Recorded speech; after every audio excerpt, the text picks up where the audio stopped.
이강민의 잡지사 3호로 13번째 페이지. 3년째 잡지사에서 시간과의 싸움을 치열하게 하고 있는 분이죠. 숭실사이버대 환경안전공학과 교수로도 활동하고 계신 곽식 작가와 함께합니다. 어서 오세요. 안녕하세요, 곽재식입니다.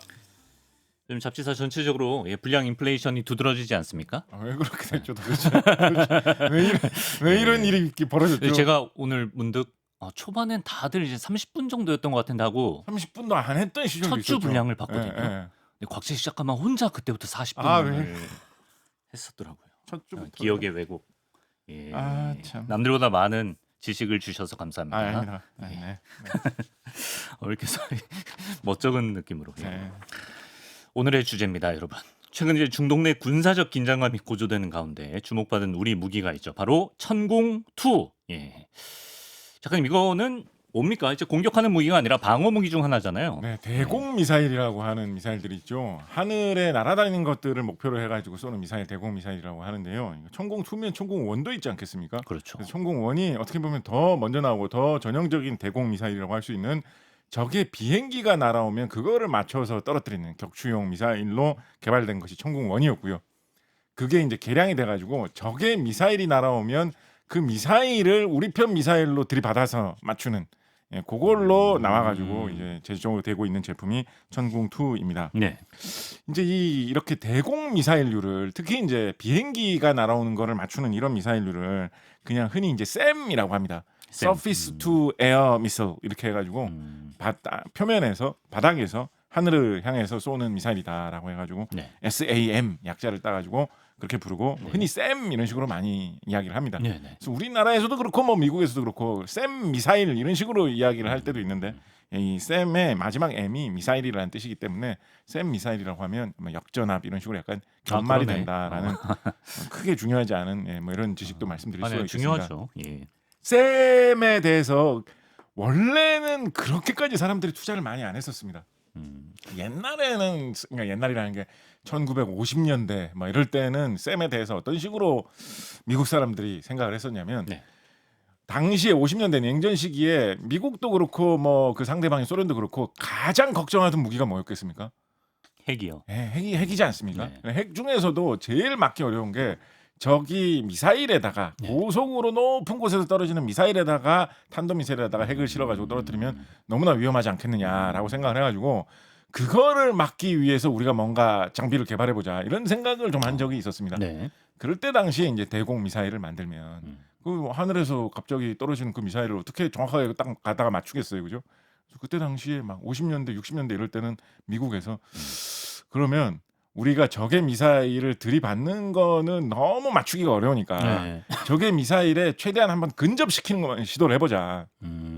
그래서 적의 미사일 떨어지는 곳까지 우리 편 미사일로 최대한 가까이 다가가게 해보니까 한 어느 정도까지 다가가게 할 수 있겠습니까? 한 200m, 200m? 뭐 150m 이 정도까지 다가오는 거는 어느 정도 만들 수가 있었던 거예요. 예. 사실은 이제 그런 거 만들기 위해서 이제 우주 기술 개발하는 사람들이 뭐 도킹이나 랑데부 같이 우주에서 엄청난 속도로 돌아다니는 서로 두 개의 우주선을 서로 합체도 시키고 분리도 시키고 뭐 이런 기술을 하면서 사실은 이제 그런 것도 같이 연구를 한 거죠. 예. 그렇게 했는데 아니 200m 가까이 다가간다라는 게 물론 대단하지만 그죠? 1000km 넘게 떨어진 곳에서 날아오는 적의 미사일을 몇천 킬로미터 밖에서 보고 100m까지 근접시킨다는 것도 대단하지만 그러면 대단한 올림픽이면 대단하겠네라고 칭송해 줄 수 있지만 네. 핵미사일이 떨어졌는데 우리는 100km까지 그래도 한번 막으려고 가봤다라는 게 의미는 없잖아요. 그래서 냉전 시기에 뭐 미국 사람들 어떤 식으로 생각을 했었냐면 네. 그러면 방어할 수 있는 우리 요격용 무기에도 핵을 실자라는 생각을 한 거예요. 그래서 적의 핵 미사일이 날아오면 우리 편 미사일로 거기서. 최대한 한 100m, 200m까지 다가간 다음에 터뜨려. 거기서 핵을 터뜨리는 거예요, 우리도. 그러면 우리 편 핵 폭발에 적의 미사일이 휩쓸리겠죠. 그렇죠. 그래서 그렇게 막아보자 이런 생각을 했었습니다. 사실은 이걸 함부로 쓸 수도 없고 그렇게 실용적이지도 않잖아요. 네. 뭐 최후의 방어 장치로 쓸 수는 있겠지만 네. 그래가지고 그렇게까지 많은 관심이 없었던 시절도 있었습니다. 이 네. 샘에 대해서. 베트남 전쟁이 벌어졌는데 그런데 예. 한참 세월이 지나가지고 베트남 전쟁에서 미군이 압도적인 공군력을 가지고 있다라는 거를 세계 만방에 잘 보여줄 수 있었거든요. 그때 당시에 등장했던 뭐 팬텀 전투기 이런 것들은 정말 그때 당시로는 성능이 좋은 전투기고 제트 전투기가 어떠해야 된다라는 것의 어떤 표준을 제시한 우리나라에도 아직도 가동 가능한 게 아마 공군에 있을 거예요. 그래요? 그 정도로 뛰어난 그런 전투기를 뭐 미국이야 사실은 세상에 공군이라는 말이 나온 후부터 지금까지 항상 공군력은 세계 최강이었죠. 그렇다 보니까 공군력으로 압도하고 있었는데 베트남 전쟁 때 썼던 걸 아직도 가동할 수 있는 게 있다고요? 우리나라에 있습니다. 그래요? 그런데 당시에 그 미군이 의외로 그렇게 세계 최강 수준의 격이 다를 정도로 뛰어난 제트 전투기를 사용했는데도 네. 소모된 제트 전투기들이 꽤 있었어요. 공격기 이런 것들이 베트남군의 공격에 당한 것들이 꽤 많았습니다. 몇백 대씩 막 소모가 됐습니다. 네. 공중전을 벌여가지고 격추된 거는 뭐 몇십 대 이 정도인데 그보다 훨씬 많은 숫자가 격추를 당했는데 예. 왜 격추를 당했느냐라고 살펴보니까 네. 이 당시 소련 쪽에서 개발을 했던 네. 이 대공 미사일 쌤을 잘 배치를 해가지고 예. 그러니까 어떻게 보면 소련 쪽 입장에서는 뭐랄까요 궁여지책이라고 할까요 어쩔 수 없이 우리는 이길 밖에 없다라고 본 거죠. 전투기를 만드는 이런 거는 미군이 너무 잘하는 것 같다. 아, 예. 저 탑건의 나라. 그러니까 뭐 베트남 전쟁이면 탑건 영화 나오기 전입니다만 네. 아니 톰 크루즈가 태어날 저 나라에 저 전투기를 어떻게 우리가 이길 수 있겠느냐. 아, 예. 한계가 있다라는 생각에서 네. 우리는 다른 방향으로 한번 막아보자라고 해가지고 로켓 기술은 소련 러시아가 예로부터 깊은 전통이 있거든요. 그렇죠, 그렇죠. 예. 예, 처음으로 세계 최초로 인공위성을 발사한 나라도 소련이지 않습니까? 그렇죠. 예. 그렇다 보니까 우리는 고성능 미사일을 만들어가지고 적이 날아다니는 상대가 날아다니는 그 적 비행기를 잡아보겠다 이런 걸 이용을 해가지고 그때 당시에 우리나라 이제 이 서방식으로 부르는 명칭으로 S-75, S-75 뭐 이런 미사일을 설치를 해가지고 네. 굉장히 큰 전과를 올렸습니다. 네. 이런 거를 보고 좀 미국에서 생각을 바꾸게 된 거죠. 이거 미사일을 사용을 해가지고 심지어 미사일이라는 거는 이게 사람이 타고 있는 게 아니지 않습니까? 그렇죠. 그러니까 어떻게 보면 좀 마음껏 적진으로 보낼 수가 있거든요. 예. 이게 뭐 중간에 뭐 잘못된다고 해도 조종사가 뭐 희생을 당하거나 이런 게 아니니까. 예. 그러니까 이게 상당한 장점이 있구나. 우리는 사람이 탄 조종사가 뛰어난 조종사를 기르기 위해서는 얼마나 많은 투자와 시간이 필요합니까? 그리고 사람의 생명도 달려 있는데 그거를 우리는 적진으로 보내가지고 공격을 한다라고 하는데 그 무기가 아무리 좋아도 적은 부담 없이 사람이 타고 있지 않은 미사일을 계속 쏘아가지고 그걸 견제를 하는구나. 이게 상당한 기술이다라는 식으로 좀 여러 가지로 투자가 많이 이루어져가지고 네. 이런 대공 미사일들이 더욱더 많은 발전을 했는데 그러다 보니까 비행기만 격추하는 수준이 아니라 비행기보다도 더 작고 더 빠르게 날아가는 미사일도 격추하자라는 수준까지 올라온 게 천궁2나 패트리어트 PAC-3, 패트리어트 팩3 같은 요즘의 대공 미사일들이다라고 적기에서 이야기를 쏜 미사일을 이제 맞출 수 있는 라고 해볼 수가 있겠죠. 예. 하나만 좀 이야기하고 넘어가면 안 됩니까? 아, 그럼 뭐 네. 초반인데요. 네. 예. 그래서 이런 로켓을 이렇게 미사일 형태로 쓰는 것들이 그러니까 공격 무기로 방향을 조절하면서 적을 찾아갈 수 있는 이런 공격 무기로 쓰는 사례들이 많이 있습니다. 사실은 제일 기본적인 로켓은 되게 단순한 형태로도 만들 수가 있죠. 하다못해 이제 우리가 그 바주카포라고 부르는 무기들 바주카포, 있잖아요. 예. 네, 그런 것도 사실은 안에서 발사되는 그 탄이 로켓이거든요.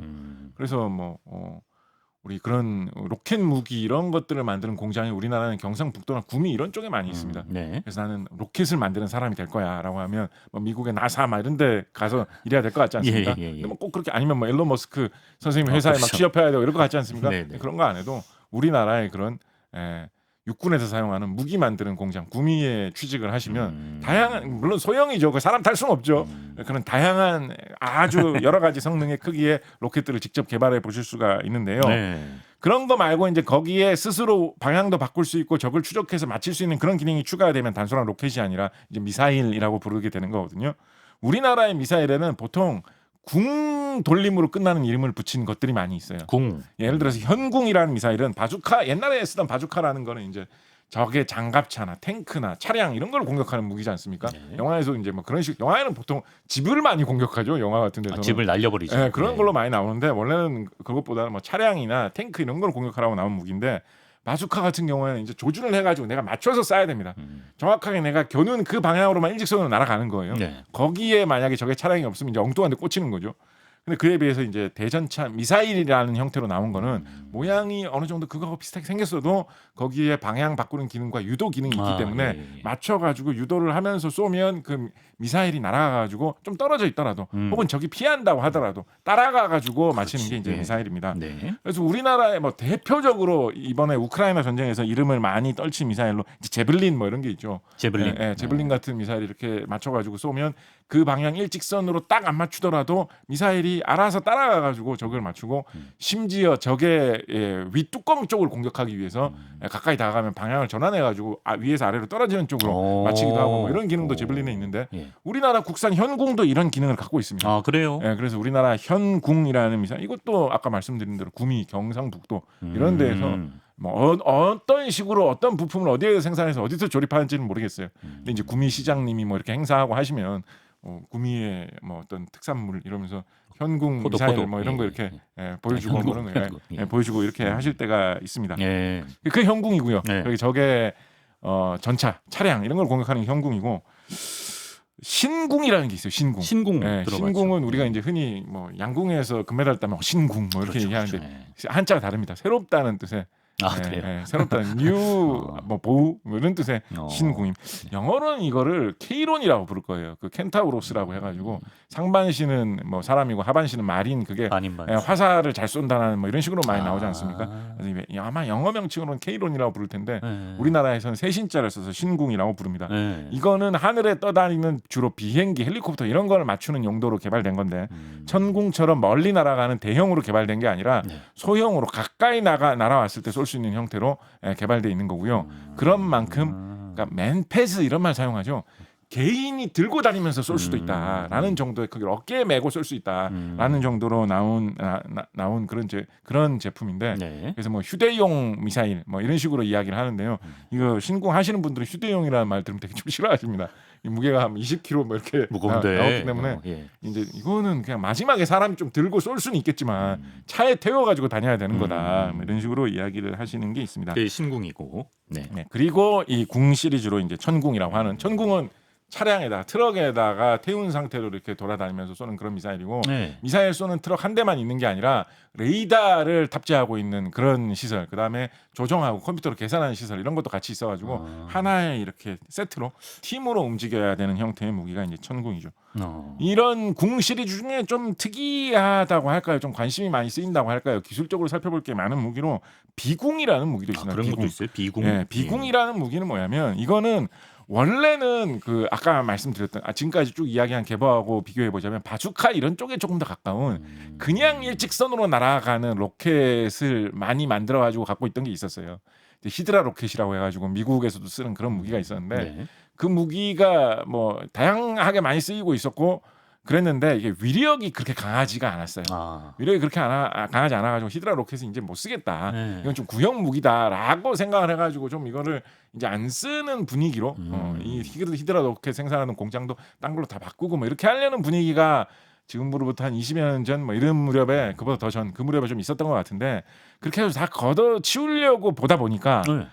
의외로 요 정도 위력만 돼도 공격의 대상이 되는 적들이 상당히 있다라는 거를 또 알게 됐어요. 왜냐하면 그래요? 지금부터 20년 전 그때 상황을 생각해 보시면 그때 한창 테러와의 전쟁 이런 이야기 나오던 시기지 그렇죠, 않습니까? 그렇죠. 예. 그렇다 보니까 무슨 이런 잘 정비된 탱크가 온다 이런 것도 있지만 무슨 뭐 어떤 민병대라든가 뭐 그다지 뭐 이렇게 무장이 대단치 않고 그냥 트럭 타고 다니는 뭐 무장 단체 뭐 이런 것들이 적이 되는 경우가 많다 보니까 네네. 이 정도 위력의 로켓만 해도 쓸만하다라는 게 있어가지고 그 옛날에 좀 약하던 히드라 로켓 수준의 로켓을 그냥 더 써도 되겠다라는 생각이 나왔는데 다시 개발한 건 아니고 그걸 다시 그냥 더 써도 되겠다는 써버리자. 생각이 나왔는데 예. 근데 이거는 그냥 일직선으로 조준해서 맞추는 거밖에 아니잖아요. 네. 그러니까 이거는 지금 현대 첨단 사회에 시대에 요거는 조금 부족하지 않느냐라고 해가지고 이 원래는 그냥 로켓으로 나온 그냥 일직선으로 나가는 로켓으로 나온 건데 그거를 개량을 해가지고 네.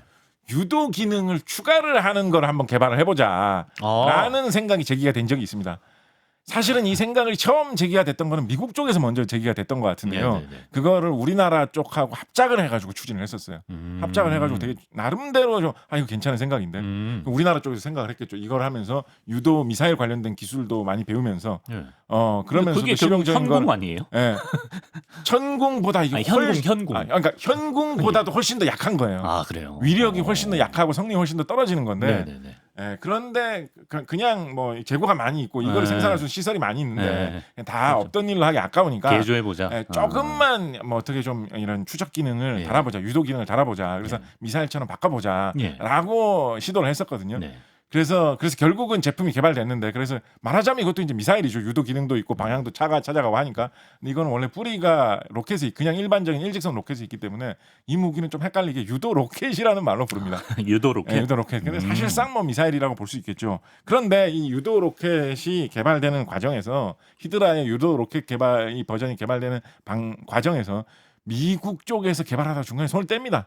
아 그래요? 야, 이거 뭐 그렇게 필요할 것 같지 않다라고 해가지고 중간에 갑자기 손을 떼요. 네. 그래가지고 이게 그냥 무산될 상황에 놓였었는데 네. 한국에서 이거 해보니까 그래도 우리 쪽에서 보기에는 의미가 있는 것 같다라고 해가지고 꾸준히 개발을 해가지고 아, 그래요? 결국은 완성을 시켜가지고 예. 지금 양산에서 실전 배치를 하고 있거든요. 오. 그렇게 해서 탄생된 원래는 한미 합작 제품으로 개발됐지만 미국에서 손 떼는 바람에 네. 예, 국산 무기로 독자네요, 개발된 독자. 제품이 지금은 이 비궁이라고 하는 이 어. 로켓입니다. 네. 비궁 같은 경우에는 그래서 이제 한국 무기가 됐는데 네. 이게 이제 다 완성돼서 한국군에서 사용하는 걸 보니까 네. 좋아 보이는 거예요.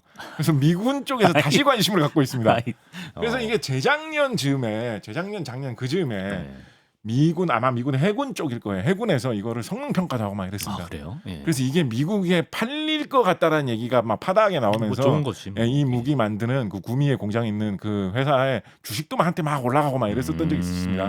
아직까지 정식으로 뭐 미국에서 발주를 했다라는 이야기는 안 나오고 있는데 이게 미국에 팔릴 수 있는 우리나라 국산 무기의 최초가 될 수 있는 뭔가 후보 중에 하나입니다. 아 그래요? 미국이 세계 최고의 이 방산 강국이기 때문에 웬만하면 남의 나라 무기를 잘 안 삽니다. 아, 최초가 될 수 있다. 예, 그런데 이 비궁이 어떻게 보면 되게 특이하게 시작한 거지 않습니까? 그렇죠. 예. 최고의 엄청난 고성 첨단 무기를 만들려고 개발한 게 아닙니다. 아니고. 그냥 있는 공장 라인 버리기 아까우니까 좀 약한 거지만 좀 개조해 보자라는 심지어 미국이 손을 뺐고 중간에. 그다음에 이건 아니다라고 미국에 손을 뺐는데 음. 꾸준히 이제 뚝심으로 야. 가가지고 개발된 게 이제 비궁입니다. 네.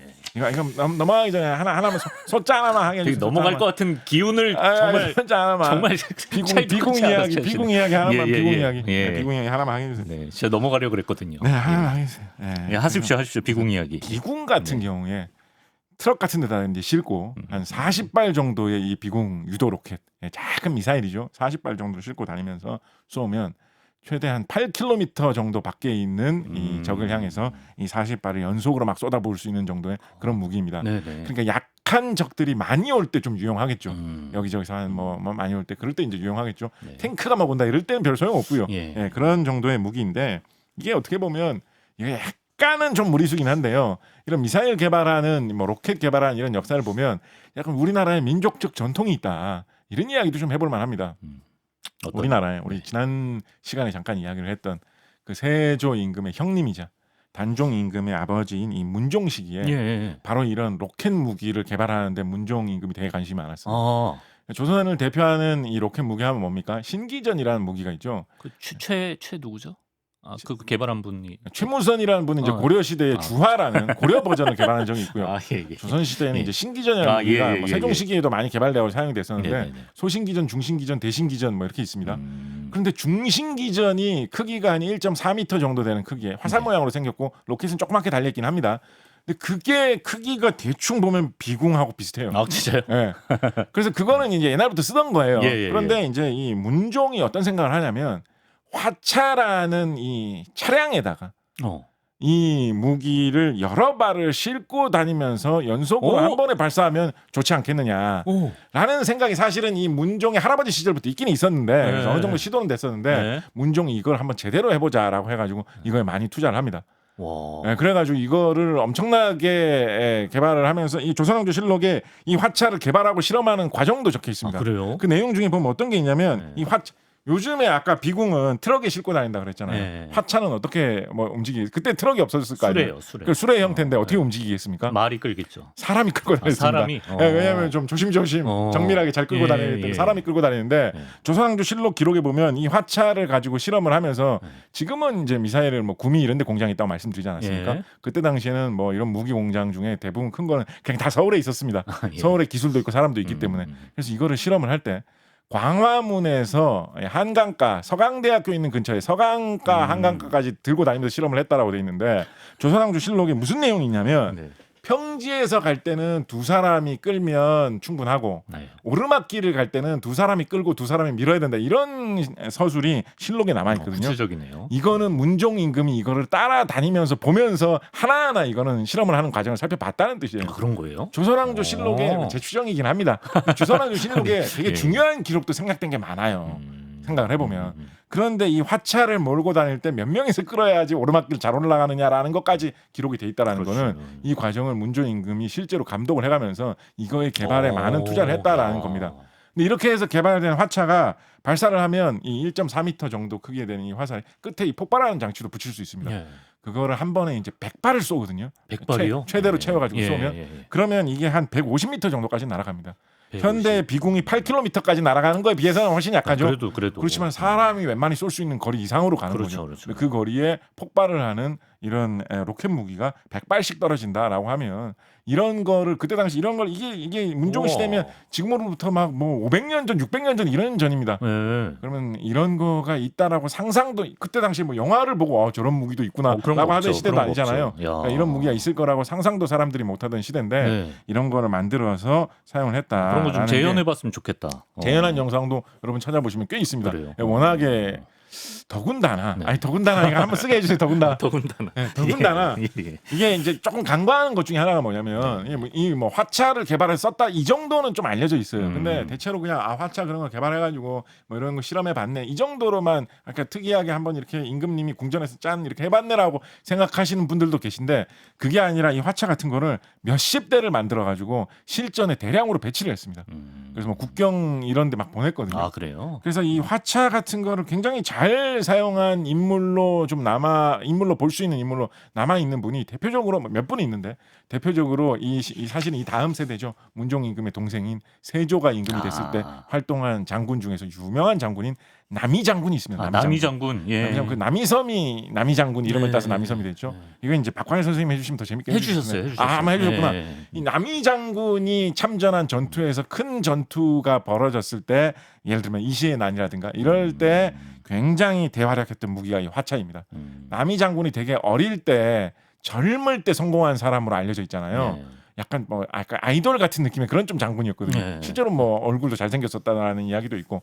근데 이 남이 장군이 이런 젊은이의 좀 그런 느낌에 맞게 당시로서는 최첨단 무기였던 그러네요. 이런 화차 같은 로켓 무기를 잘 사용을 해가지고 아. 전투에서 승리를 했고 그래 특히 이때 당시에 이제 뭐 여진족 뭐 이런 민족들을 지금의 중국 지역에 살던 이민족들을 국경에? 격퇴하는데도 이런 최신 무기를 이용을 해가지고 실전도 성공을 했기 썼고. 때문에 예. 그래서 성공 이 이야기 하면 재밌는데 천공2 해야 됩니다. 천공2로 돌아가도록 하겠습니다. 천공2로 넘어가. 나중에 이제 남이 장군 편 따로 한번 좀 말씀드려보도록 하겠습니다. 예. 감사합니다. 이번에 그 이란의 대규모 공습 당시에 이란 탄도미사일 130발에 대한 천공2의 요격률이 뭐 90% 이상이다, 뭐 최대 96%였다, 뭐 이런 사실이 알려지면서 큰 주목을 받았는데 이 정도 명중률은 어떻게 봐야 되는 거죠? 그 정도 선일 거라고 지금 얘기는 하고 있습니다. 네. 사실 정확한 거를 파악하기는 좀 어려움이 있기는 합니다. 왜냐하면 정보 자체가 조금 혼란스러운 것도 있고 지금 전쟁 중이기 때문에 뭐 당국에서 뭐 어떤 과학 실험한 수치처럼 고지고대로 발표할 이유도 없는 거거든요. 네네. 그래서 뭐 좀 여러 가지 감안해 볼 만한 변수들은 있습니다만 UAE에서 우리나라로 이 천궁2 미사일을 더 달라고 하기 위해서 보통 이제 우리가 뭐 좀 이상한 비유이긴 합니다만 피자를 시켜도 배달을 해주지 않습니까? 근데 이제 가게로 와가지고 받아가겠다라는 것처럼 네. 지금 UAE에서 비행기가 날라와가지고 그것도 최대한 가까이서 받아가기 위해서 대구 공항까지 와가지고 이거 천궁2 미사일을 받아가지고 갔거든요. 그러면 이게 우리 천궁2 미사일이 효과가 좋지 않았으면 이렇게 또 비싸게 뭐 이렇게 하지 돈 주고 이렇게 하지 않겠죠 급하게. 그렇죠. 그러니까 상당히 좀 좋은 성능이 나왔다라고 볼만하다라는 거는 분명합니다. 네. 이게 어느 정도 어려운 일이냐? 사실은 이제 이런 요격용 미사일의 대표라고 할 수 있는 미국의 패트리어트 미사일 같은 경우에 이제 이 걸프 전쟁 1990년대 초에 일어났던 걸프 전쟁에서 그때 이라크하고 이제 싸웠던 전쟁이죠 미국이. 그때 당시에 이제 뭐 이라크에서 스커드 미사일로 공격을 하면 미국에서 패트리어트 미사일로 잡는다라고 해가지고 되게 사람들이 미사일 잡는 미사일 하면서 이제 화제가 됐던 건데요. 네네. 20세기 때만 하더라도 그렇게 화제가 됐던 거 대비해서는 그렇게까지 명중률이 높지 않은 거 아니냐라는 회의론도 많았을 정도입니다. 네. 근데 가만히 냉정하게 살펴보면 그럴 수밖에 없는 게 이 미사일이 특히나 이런 탄도 미사일이 네. 고속으로 떨어지기 시작하면 시속 몇천 킬로미터 속도로 떨어지거든요. 네네. 뭐 진짜 그 대규 또 아주 원거리로 올라간 발사되는 그런 아주 고고도에서 떨어지는 탄도탄 같은 경우에는 우리 전에도 오다 가다 그런 얘기 한번 한 적 있죠. 웬만한 장거리 탄도 미사일이면 다 우주까지 올라갔다 내려온다고.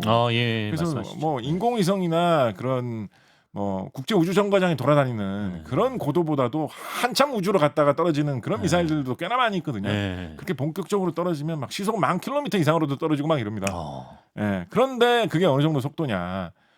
권총 같은 거 쏘면 총알이 날아가는 속도가 뭐 1,000km 정도, 시속 1,000km 시속, 정도 아니냐 예, 그 정도 예. 얘기하거든요. 네. 그러니까 총알보다도 훨씬 더 빠른 게 날아가고 있는 거를 맞춰야 되는 거예요.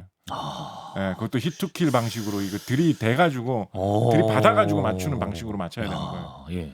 아까 그 파편 방식으로 맞춘다라는 거를 초창기엔 했다라고 말씀드렸잖아요. 근처 가서 터뜨리는 네. 거. 예. 그렇게 하다 보니까 이게 미사일이 점점 강해지면 강해질수록 효과적으로 좀 못 때리는 경우도 있고 예. 수천 킬로미터 밖에서 그렇게 빠른 속도로 강하게 떨어지는데 웬만하면 좀 튼튼하게 만들지 않겠습니까? 예. 그렇다 보니까 파편이 좀 맞아도 뭐 끄떡 없는 경우도 있고 또 근처에 날아가서 파편 날리는 방식으로 만들다 보니까 근처에 왔음을 감지하는 그 감지 장치를 미사일에 심어놔야 될 거 아니에요. 예. 그거를 오작동시키는 전파 방해를 많이 하는 거예요, 미사일들이. 그럼 도루묵이죠. 이 전파를 예. 근처에 온 것 같은 그 신호를 멀리서 5km 밖에서 10km 밖에서 전파 방해 장치들이 막 내뿜는 거예요. 그럼 우리 편 미사일이 요격하려고 가다가 이쯤엔 거의 다 왔나 보다 하면서 그냥 터져버리는 거예요. 그렇다 보니까 이렇게 파편을 날리는 방식으로는 한계가 있어요. 근접 신관 뭐 이런 식으로 이야기를 하는데 그런 방식으로 좀 어렵다라고 해가지고 요즘은 히트킬이라고 해가지고 직접 이 핵심이 된 덩어리가 전속력으로 들이받는 방식을 사용합니다. 총알보다 빠른 거를. 네. 총알보다 빠른 거를 총알 같은 우리 편 미사일로 맞추는 거죠. 야, 그러니까 우리 저기 최현우 마술사 선생님이 그 얘기 한번 해주셨죠. 맞습니다. 자주 나오네요. 예전에 유행했던 그 마술 중에 총알을 쏘면 이로 이렇게 총알을 딱 잡는 이런 거를 마술로 하는 사람들이 있었는데 그게 뭐 사고가 나는 경우도 있었다 뭐 이런 거 최현우 마술사 선생님께서 한번 얘기해 주셨는데요. 중국인인 척했던 서양인. 그 보통 권총으로 쏘면서 그 마술, 그 소총으로 쏘면서 그 마술 하지 않잖아요. 보통 뭐 바주카 쏘면서 그 이로 바주카 탄 잡고 이런 식으로 안 하잖아요. 근데 권총보다도 10배 이상 빠른 거를 천궁2 같은 경우에는 20km 밖에서 이거를 잡을 수 있다라고 얘기를 하거든요. 보는 자리에서 쏘는 걸 이로 잡는 것도 마술이라고 하는데 20km 밖에서 총알보다 몇 배 빠른 거를 이건 진짜 경이롭네. 쏘아가지고 맞춘다라는 거는 이거는 정말로 놀라운 기술이고 그거를 해낼 수 있는 정도의 미사일을 개발할 수 있는 나라들이 세계 몇 개 안 되고요. 그 중에서도 이렇게 실전에서 성과를 입증한 나라는 정말 극소수에 근데 불과하거든요. 왜 저평가 받았던 거예요? 패트리어트에 비해서? 그러니까 가장 큰 이유는 뭐냐면 실전 활용 자료가 없었기 때문이다라는 거 충분히 얘기해 볼 수 있습니다. 예, 왜냐면 실제로 이게 우리 시험에서 성과가 좋았어요. UAE 같은 경우에서는 뭐 풍문처럼 도는 얘기입니다만 UAE 같은 경우에서는 실험을 할 때 보통 이런 요격 미사일 실험을 하면 이제 우리 미사일을 이렇게 쏘면서 자 저거 맞춰봐라라고 하면 이제 보통 미사일을 한 2발 정도 쏴봅니다. 미사일이 한 대가 가는데 하나로 못 맞힐 수도 있으니까 2개를 쏴가지고 둘 중에 하나만 맞아도 어디냐라는 식으로도 실험을 많이 하거든요. 근데 UAE 같은 경우에서는 하나로 하나를 맞춰야지. 뭐 그렇게 2개를 쏘가지고 둘 중에 하나만 맞냐 그렇게 할 수 있냐. 두 번의 기회는 없는데. 이게 양궁 강국의 모습이냐. 약간 뭐 이런 식으로 주장을 했는지 그렇게 어려운 조건을 제시했는데도 뭐 잘 통과하고 이랬다고 하거든요.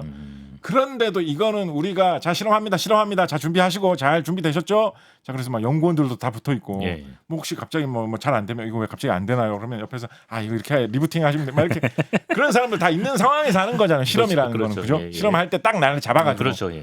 실전 상황에서 상대방이 언제 뭘 할지 알려주지도 않으면서 미사일이 날아왔을 때 과연 급하게 이렇게 해가지고 얼마나 될까라는 거는 좀 다른 얘기지 않습니까? 그런데 성과가 나왔다라는 점에서 이거 좀 놀라운 것이죠. 대단하네. 그리고 이제 천궁2 같은 경우는 또 주목받는 게 가성비가 좋다. 다른 지대공 미사일보다. 이거 뭐 가격을 좀 이렇게 잘 팔고 싶어서 낮춘 건가요? 아니면 뭐 다른 이유가 있는 건가요?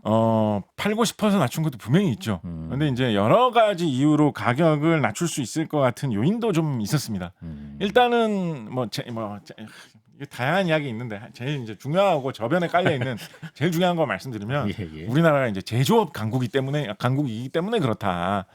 여러 가지 미사일에 들어갈 수 있는 이런 요소 기술들을 개발할 수 있는 그 산업 자체가 그걸 할 수 있는 인력 자체가 풍부하게 있기 때문에 이런 거를 빠르고 성능이 좋게 잘 싼값에 개발해낼 수가 있게 됐다라고 풀이를 해볼 수가 있는 게 제일 좋겠죠. 네. 예를 들어서 20km 밖에서 그렇게 빨리 날아오는 미사일이 적의 미사일이 어느 방향으로 어디에 있는지 정확하게 알아야만 칠 거 아닙니까? 일단 그렇죠. 예. 그렇게까지 정확하게 알아내려면 레이더가 굉장히 좋은 레이더가 있어야 되겠죠. 네, 그렇겠죠. 그래서 고성능 레이더를 만들 수 있는 그 레이더는 전파를 쏴가지고 적의 그 무기가 어디 있는지를 파악을 하는 거거든요. 네네. 그래서 전파를 다룰 수 있는 기술이 굉장히 다양하게 발달돼 있어야 됩니다.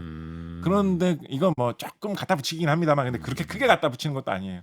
구미하면 원래 전자산업으로 유명하잖아요. 아, 그렇죠. 예. 그렇죠. 예. 전파를 다루는 기기 옛날부터 뭐 텔레비전, 라디오 이런 거 생산하던 공장, 뭐 전자레인지까지, 전자레인지 부품까지 구미에 생산하던 곳이 많이 있던 연관이 곳이잖아요. 있겠다. 지금도 사실은 무슨 뭐 그 저기 뭐죠? 뭐요? 이재용 회장님께서 이렇게 네. 자랑하시는 네. 스마트폰 이런 거 나오면 네. 가끔가다 구미 공장에 가가지고 막 이렇게 악수하시면서 사진도 찍고 하시거든요. 그런 거 지금도 그렇게 하잖아요. 네. 전파를 그렇게 잘 다룰 수 있는 기술력이 있다, 공장이 있다, 부품을 만들 수 있는 곳이 있다.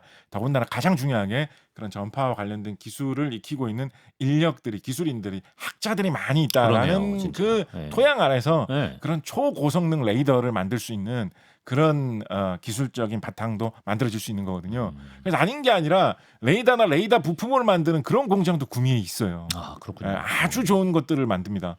예, 그래서 이거 저 타방송에서 제가 요 얘기는 했던 얘기인데 저는 구미의 약간 상징물 같은 걸로 약간 군에서 폐기한 레이더 같은 거를 좀 어디에 멋지게 좀 이렇게 올려놔도 조형물로? 좋지 않느냐. 아. 실물을 올려놓으면 더 좋고요. 조형물보다. 어. 그래서 막 이게 실제로 1975년부터 1995년까지 쓰던 거다. 음. 자랑스러운 구미인들이 만든 초창기 레이더다 이런 거를 뭐 구미의 어떤 명소라든가 네. 아니면 뭐 시청 옥상이라든가 이런데 좀 설치해 놓으면 왜냐면 미사일을 설치해 놓으면 좀 무섭잖아요. 아, 예, 예. 그에 비해서 레이더가 좀 돌아가는 게 있으면 옥상 좋다, 옥상. 약간 예. 구미의 상징으로 항상 뭐 지켜주는 것 24시간 같아. 우리를 네. 지켜주고 있으면서 돌아가는 네. 구미인들의 이 땀이 이 설에 있는 레이더 같은 게 뭐 몇 개 이렇게 큼지막하게 있으면 시장님 보고 좀 계십니까? 구미의 상징으로 멋있을 예. 거라고 생각을 하는데요. 네. 그런 바탕이 있기 때문에 이제 가능하다라고 말씀을 드리겠습니다. 네. 이거 또 하나만 연결해서 얘기해 주세요. 아니, 좀 천공투와 관련 있는 이야기는 연결 진짜 가시죠. 좋은 이야기를 좋습니다. 해야 좋습니다. 예. 연결. 그래서 이제 여러 가지 기술이 아까 레이더만 말씀드렸는데 레이더 네. 말고도 수많은 기술들이 필요합니다. 예를 들면 뭐 이런 로켓 엔진 같은 거를 잘 만들어야지 로켓이 잘 날아갈 테니까요. 그죠? 네. 뭐 그런 로켓 엔진을 만들 수 있는 그 뜨거운 열기에 잘 견딜 수 있는 소재 이런 것도 있어야 되겠죠. 예. 그런 튼튼한 소재를 잘 가공할 수 있는 공구 뭐 이런 것도 있어야 되겠죠. 그렇지. 그래서 그런 기술들이 다 있어야 되고 그런 것들을 다 조정하고 조작할 수 있는 수학이라든가 컴퓨터라든가 이런 기술도 다 같이 발달해야 됩니다. 네. 별것도 아닌 것 같지만 의외로 사람들이 되게 그러니까 딴 나라들이 골치 아파하는 걸로 어떤 게 있냐면 이런 식의 이제 미사일을 설치를 하면 그거를 싣고 다니면서 사용을 할 수가 있어야지 편리하잖아요. 아, 예. 그러면 이제 큰 트럭에다가 이걸 실어야 되거든요. 네. 그리고 그 트럭에다 싣고 미사일 발사할 때가 되면 이렇게 무슨 뭐 쓰레기차에 쓰레기 퍼부을 때가 되듯이 이렇게 까딱하면서 미사일을 각도를 그렇죠. 조정해서 올릴 수 있는 이런 것도 있어야 되지 않겠습니까? 네, 네, 네. 우리가 영화나 뭐 만화 같은 데서 되게 흔히 보는 장면이잖아요. 예. 근데 그거를 만드는 것도 의외로 그렇게 간단하지는 않습니다. 안 간단해 보여요. 일단 차를 잘 만들 수 있어야 그런 걸 예, 만들 수 있을 예, 거 예, 아닙니까? 예, 예. 근데 전 세계에서 자동차를 대량 생산하는 나라도 별로 많지 않아요. 따지고 보면 우리나라는 자동차 공업의 탄탄한 그런 토대 위에서 갑자기 이 성함 생각 안 나는데 그 말씀해 주셨잖아요. 박홍준 기자. 예. 얼마 전에 스웨덴 얘기해 주셨던데. 예. 예. 맞아요. 그래서 스웨덴 엄청 반가워하시네. 네, 스웨덴의 중장비 제조하던 업체하고 자동차 제조하던 업체하고 뿌리가 같다 이런 얘기해 주셨는데요. SKF. 네, 우리나라도 사실 그 비슷한 뿌리가 있습니다. 자동차 예. 산업이 발달한 만큼 중장비 산업도 발달해 있고 그런 바탕 아래에서 그 무거운 미사일 같은 것도 잘 조절하고 움직일 수 있는 그런 기계도 다 만들 수가 있는 거죠. 이런 바탕의 기술을 별로 잘 얘기 안 하는데 네. 의외로 되게 좀 중요하고 좀 뭐랄까요. 파보면 되게 재밌는 걸로. 이것도 좀 상세하게 보면 재밌네. 제가 약한 것만 해드릴게요. 약한 거. 예. 짧게 너무 이거 하게 해주세요. 예, 짧게. 알겠습니다. 어떤 짧게 게 나서 있냐면 이렇게 하는 거예요. 짧게. 예. 로켓이 네. 태울 수 있는 연료가 있어야지 날아가지 않겠습니까? 그럼요. 예. 근데 보통 이제 액체 연료 방식이고 고체 연료 방식이 있다라고 하는데 우주 로켓은 섬세하고 크게 만들어서 이 효율이 좋게 날아가야 되기 때문에 네. 액체 연료를 많이 사용하고 그래. 이런 미사일류는 오랫동안 보관해놨다가 발사할 때 바로 준비해서 발사할 수 있어야 되기 때문에 훨씬 더 안정적인 고체 연료를 맞아요. 사용한다. 그 김형준 기자가 전에 미사일 편에서 그렇죠. 말해줬습니다. 그런 얘기 하지 않습니까? 예. 액체 연료는 뭐 수소를 액체로 수소기체를 액체로 만들어 쓰기도 하고요. 예. 그냥 뭐 비행기 그 기름 같은 걸 쓰기도 합니다. 등유, 케로신 이런 거 쓰기도 합니다. 네. 그러니까 액체 알코올 쓰는 경우도 있고요. 그러니까 액체 연료는 좀 뻔한 액체 연료를 써요. 고체 연료는 뭘 쓸까요? 무슨 고체를 태워가면서 미사일 연료를 사용할까요? 그 뭐 여러 가지 있습니다. 네. 사실 우리나라에 뭐가 있다라고 제가 뭐 정확하게 말씀드릴 입장은 못 되는데 네. 뭐죠? 주로? 되게 자주 쓰는 게 뭐냐면 네. 일단 전체적으로 그냥 화약처럼 만듭니다. 예. 근데 순 화약을 통으로 다 집어 넣으면 그냥 빵 터지고 미사일 같은 거를 날리기에는 부족하기 때문에 네. 그런 화약처럼 주변에 있는 거를 잘 터지게 하는 뭐 흔히 산화제 효과가 강한 성분이라고 하는데 그런 거하고 같이 뭘 쓰냐면 금속 가루를 같이 많이 써요.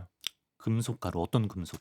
예를 들면 뭐 마그네슘이라든가 알루미늄이라든가 이런 거를 곱게 갈아가지고 네. 곱게 갈아가지고 그렇게 빵 터질 수 있는 물건하고 잘 배합을 해서 섞어가지고 보통 이제 고무 성분 같은 거로 살짝 또 굳힙니다. 그렇게 해가지고 이제 고체 연료를 너무 상세하게 말씀드린 거 아닙니까? 무슨 레시피 요리 프로 같아요. 네, 갑자기. 근데 이거 뭐 언론에 다 보도된 뭐 내용이니까 그렇겠죠. 그런 식으로 네. 정확하게 우리나라에서 어떤 거를 조합해서 만든지는 뭐 찾아보시면 찾아봐셔도 잘 안 나옵니다만 하여튼 그런 식으로 합니다.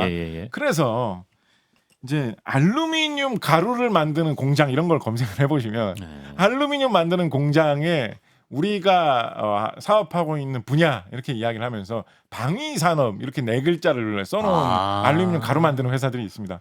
그래서 이걸 모르고 보면 아니 알루미늄 가루를 만들어가지고 무슨 방위산업 군용으로 뭘 쓰지? 혹시 뭐 이렇게 격투를 하거나 이렇게 될 때 상대방 눈 보이지 말라고 모래 뿌리듯이 알루미늄 가루 뿌리나? 근데 이렇게 이런 추진하는 로켓이나 미사일 이런 거에 그 연료를 만들 때 이런 금속 가루를 사용하는 경우가 많이 있고요. 이런 공장들이 충청 지역에 좀 있습니다. 뭐 청주라든가 이런 데 많이 있는데 공교롭지 않습니까? 우리 충청 지역의 야구단이 뭐죠? 프로야구 야구 구단이 뭐죠? 한화 이글스죠. 네, 그래서 그러네. 그런 관계 속에서 충청 지역에 입지를 했나 이런 생각을 충분히 해볼만 합니다. 또 하나 이제 재밌는 게 이런 회사들이 방위산업은 그냥 방위산업 이렇게 네 글자로만 써 놓으면서 그래서 그런 쪽으로 많이 이제 판매하겠죠. 그러면서 이런 알루미늄 가루 만드는 회사들이 미래의 먹거리로 제시를 하고 있는 게 뭐가 있냐면 우리 이제 3D 프린터를 이용을 해서 3D 프린터를 이용을 해가지고 말씀해 주셨죠. 안경테도 만들고, 네, 플라스틱으로도 만들지만 금속으로도 만들 수 있다라고 말씀해 주셨잖아요. 맞아요. 그럼 금속으로 이런 걸 3D 프린터로 찍어내려면 어떻게 해야 되겠습니까? 가루를 날리면서 가루를 레이저로 지져가가지고 녹여가지고 조금씩 붙이는 방식으로 이런 거 안경테 같은 거를 만들거든요. 그래서 이런 거를 만들 때 알루미늄 가루 만드는 업체들이 로켓 연료 만드는데 공급하던 업체들이 안경테 같은 거 만드는 금속 3D 프린팅하는 쪽에 우리가 앞으로는 진출하겠다라고 속에 하면서 패션 이렇게 써도 되나요? 기술을 쪽으로 이렇게 많이 하고 있습니다. 그래서 이런 게 이렇게 산업의 기반이 탄탄해가지고 이렇게 기업들이 잘 자리를 잡고 그걸 할 수 있는 인력이 많으면 여러 가지 산업에 이렇게 활용도가 손을 뻗쳐가면서 안경 잘 만드는 나라가 미사일을 잘 만들 수 있는 기반이 이런 식으로 생기는 거죠. 그러네요. 이것도 궁금합니다. 아까 이런 게 선진화된 방공 시스템 만들 수 있는 나라가 세계에 몇 없다고 말씀하셨는데 그 개발 과정 뭐 개발 과정 어떻게 개발하는지 개발 과정 진짜 얘기해 보자면 진짜 눈물 나는 이야기 많은데요. 눈물 나요? 눈물 나는 이야기 진짜 눈물 날 만한 이야기도 꽤 있습니다. 그런 이야기 많이 있는데 이거 핵심적인 게 사실 있는데 핵심적인 거 들어가기 전에 제일 재밌고 감동적인 거 하나 해주세요. 두 가지로 하게 해주세요. 핵심적인 거 제가 해주세요. 말씀드릴 거고요. 핵심적인 거 이야기하기 전에 빠뜨리면 좀 아까울 만한 걸로 우리나라 이제 미사일이 이렇게 꾸준히 발전해가지고 지금은 이렇게 뭐 세계적인 인정을 받는 무기도 나오고 이런 지경에 이르러지 않았겠습니까? 그렇죠. 근데 초기부터 이렇지는 않았을 거 아니에요. 초창기에 우리나라에 이거를 갑자기 하라라고 명령을 받아가지고 엄청나게 고생하면서 노력을 했던 그 수많은 뭐 기계공학, 화학 이런 거 하시던 과학자분들이 계십니다. 그 중에 이제 대표로 꼽을 만한 분이 이제 뭐 이분만 위대하다는 건 아니지만 이분이 뭐 이렇게 국가에서 유공자로 포장도 받고 뭐 이렇게 하셨어요. 그래서 이분 막 훈장 같은 거 갖고 계신지 모르겠는데 이분 이경서 박사님이라는 분 계십니다. 이경서 박사. 예, 뭐 나인뮤지스인가 거기에 이제 mem버 중에도 이제 이경서라는 분이 제가 있는 걸로 알고 그 계신데. 얘기를 왜 시간 없는데. 예, 그분 아니다라는 거 착각하지만 이경서 검색 먼저 나올 수 있거든요. 착각할 수 있으니까요. 예, 뭐냐, 아이돌 하시던 분이 사실 미사일도 개발하시나 그건 아니고요. 예, 그분보다 예. 좀 나이가 훨씬 더 많으신 분인데 네. 1960년대 말에 미국의 MIT 박사로 미국에서 취직하셔가지고 일 잘하시다가 한국의 과학기술 개발하려고 하니까 들어와 봐라. 우리가 잘 대해줄게. 고민하시다가 고민 사실 크게 안 하셨대요.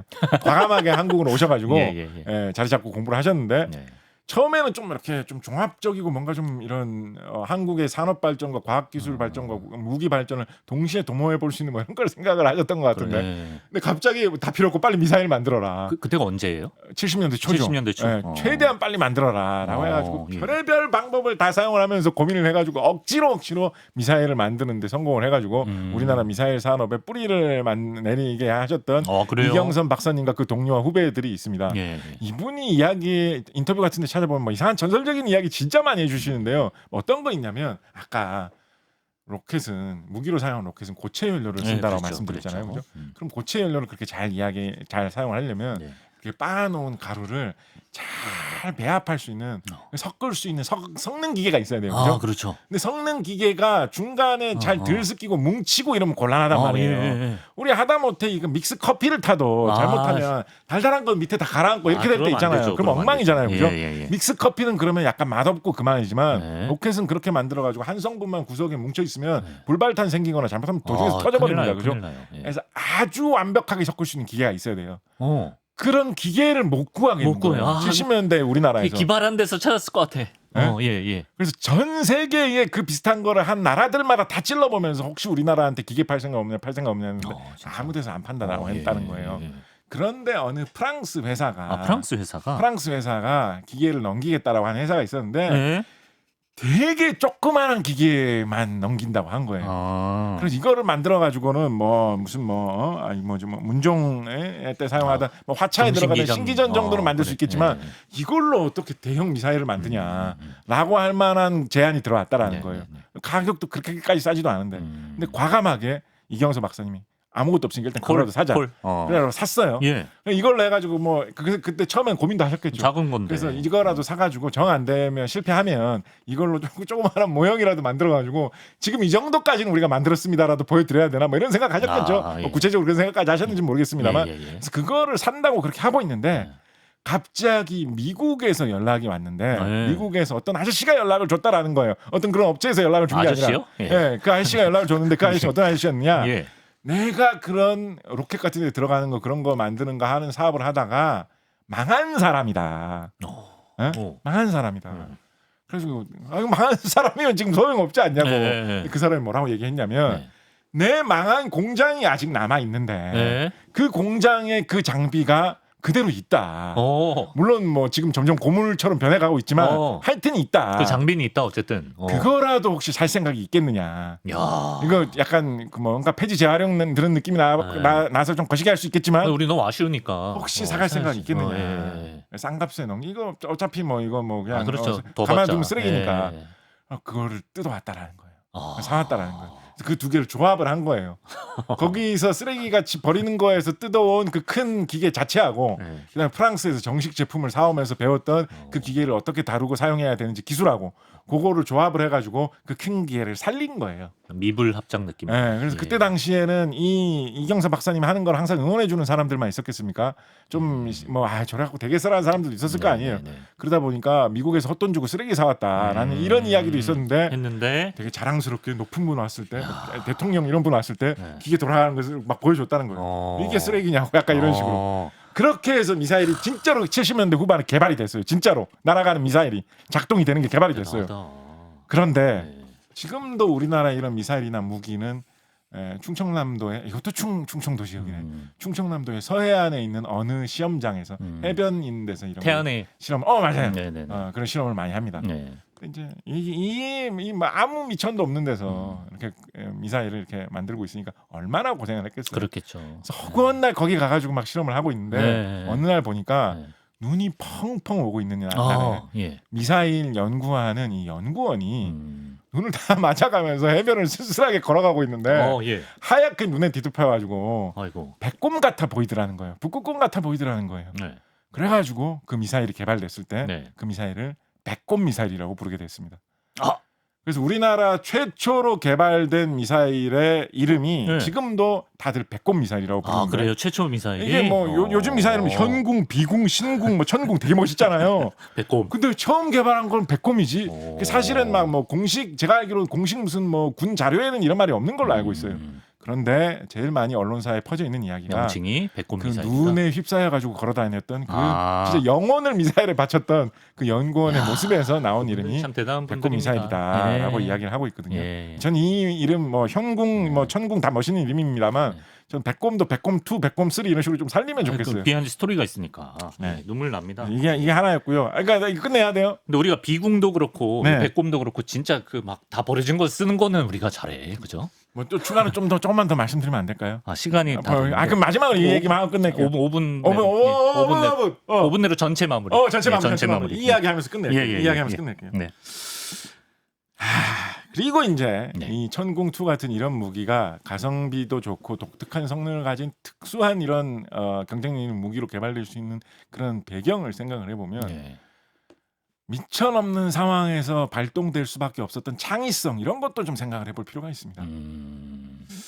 보통 이제 패트리어트 미사일 같은 것도 이제 마찬가지고 이제 미사일을 쏘면 너무나 당연한 이야기지만 미사일을 쏘면 미사일이 이렇게 불을 뿜으면서 발사돼가지고 올라가잖아요. 네. 뭐 로켓도 마찬가지죠. 누리호 같은 거 발사할 때 보면 처음에 화려하게 이렇게 불을 쫙 뿜으면서 온 세상을 쿵쿵쿵쿵 떨리게 하면서 올라가는 그게 이제 우주 로켓 발사될 때 어떤 장대한 모습이지 않습니까? 네. 근데 천궁2는 발사 시험하는 장면 언론사에 영상이 공개된 걸 보시면 발사할 때 그렇게 발사되지가 않습니다. 그럼. 천궁2는 처음에 발사가 되면 불 뿜지를 않아요.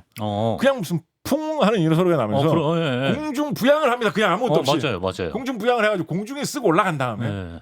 허공에서 그때부터 불을 뿜으면서 작동을 하게 돼 있죠. 그래서 이거를 차가운 상태로 공중에 뜬다라고 해가지고 차가운 상태로 발사를 한다고 해서 콜드론치라는 식으로 이야기를 많이 하는데요.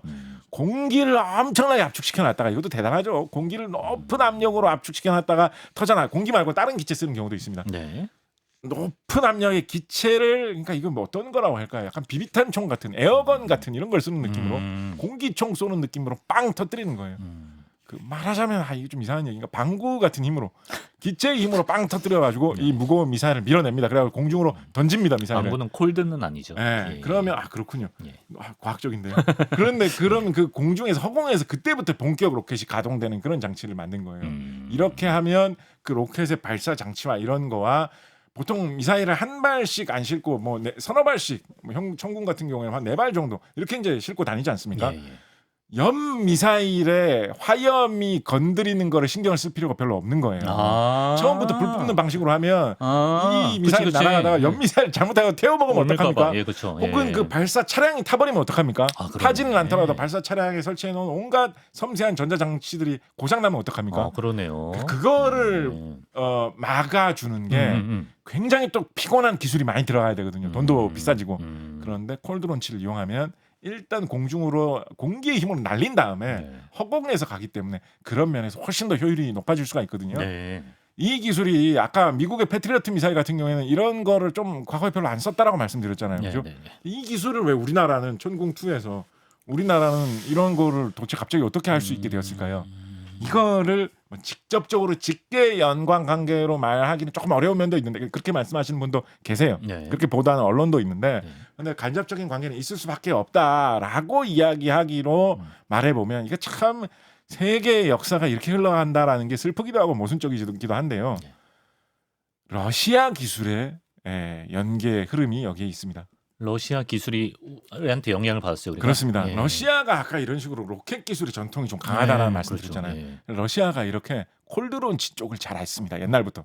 아주 옛날부터. 20년 전 이럴 때부터 잘했습니다. 그런데 우리나라가 90년대에 러시아하고 관계가 급속하게 좋았던 적이 있었어요. 그렇죠. 사실 생각을 해보면 우리나라가 냉전 끝날 그 무렵에 공산권 국가들하고 수교를 할 때 지금 우리나라에서 제일 교류를 많이 하는 나라라고 하면 중국을 다들 떠올리지만 한중 수교가 일어난 게 92년인데 한국하고 소련이 수교한 게 그거보다도 더 빠른 조금 1990년에 예, 수교를 했습니다. 예. 심지어 그때 고르바초프 대통령이 예. 우리나라 제주도에 오기까지 했죠. 그렇죠. 예. 중국의 등소평은 우리나라에 온 적이 없어요. 세상을 떠날 때까지. 그 러시아하고 소련하고의 관계가 엄청나게 가까웠던 적이 있습니다. 네. 근데 뭐 그런 과정에서 이제 그렇게 이제 교류가 가까웠던 것도 있고 소련에 돈 빌려줬다가 돈 떼이기도 하고 뭐 이런 적도 있고 해가지고 여러 가지도 소련이 우리에게 러시아가 우리에게 뭔가 이렇게 좀 줄만한 이유들이 많았던 시절이 있었습니다. 예, 우리가 받을 예. 게 있었다. 예, 그런 시절이 음. 뭐 이렇게 친밀도로 생각을 하기에도 그렇고 경제적으로도 생각하기도 그렇고 그래서 뭐 불공 사업 뭐 이런 것도 유명한데 네. 그래서 그런 과정에서 러시아 쪽 로켓 기술들이 우리나라에 들어올 계기들이 많이 있었어요. 그 과정에서 이런 콜드론치 같은 네. 미사일 기술들이 좀 들어왔는데 거기에다가 러시아에 원래부터 기반이 없던 여러 가지 전자 기술이라든가 컴퓨터 기술이라든가 또 우리나라는 옛날부터 전통적으로 제일 주로 많이 사용하는 거는 미국과 관련된 이런 국방 기술, 무기 기술이 많이 있잖아요. 네. 그걸 이제 조합을 한 거예요. 그렇죠. 그렇게 해서 이런 천궁 2 같은 놀라운 비빔밥 미사일이 같군요. 예. 끝나면서 진짜 한 1분만 더 이야기하면 안 돼요. 1분만. 아이, 1분만. 진짜 1분이면 진짜 1분만, 진짜 1분만. 진짜 1분이면. 그래서 이제 러시아의 이런 로켓 기술, 미사일 기술을 상징적으로 나타내는 단어로 어떤 게 있냐면 러시아가 진짜 옛날부터 제2차 세계대전 이럴 때부터 로켓을 연속으로 발사하는 다연장 로켓 이런 무기를 많이 사용을 했습니다. 그래서 그거를 뭐 스탈린의 오르간 이런 식으로 막 불렀어요. 실제로 다연장 로켓을 발사를 하면 원래는 카투사 로켓이라고 하거든요. 정식으로. 지금도 그런 식으로 부르는데 카투사 로켓 발사를 하면 그 로켓 발사되는 소리가 막 앙앙 막 이런 이상한 소리가 납니다. 그거를 스탈린의 오르간이라고 불렀었거든요. 예. 근데 우리나라도 뭐 그런 영향 뭐 포함해가지고 그런 다연장 로켓을 지금도 잘 만듭니다. 우리 천무 이런 거 잘 만들어요. 수출도 풍금 합니다. 이런 쪽으로 가야 되는 거 아니에요? UAE 뭐 최근에 노르웨이도 수출했고 스웨덴도 언젠가 수출하지 않을까요? 천무 이런 거를 잘 만드는데 제가 보기에는 문종 시기에는 여진족들이 문종의 화차를 보고 약간 문종의 태평소 이런 식으로 부르지 않았을까. 문종의 태평소. 네, 뭐 좋네요. 그런 생각도 한번 말씀을 드려봅니다. 마지막에 급하게 스웨덴 하나 끼워 넣으신 거는 다음 주에 혹시 원소를 한다는 뜻인가요? 시간한테 할 수만 오랜만에? 있다면, 할 수만 있다면. 그렇죠. 항상 이렇게 복선이 있습니다. 예. 오늘은 방어 무기치기 천궁 2에 대해서 곽신식 작가와 신나게 이야기 나눠봤습니다. 작가님 말씀 고맙습니다. 감사합니다.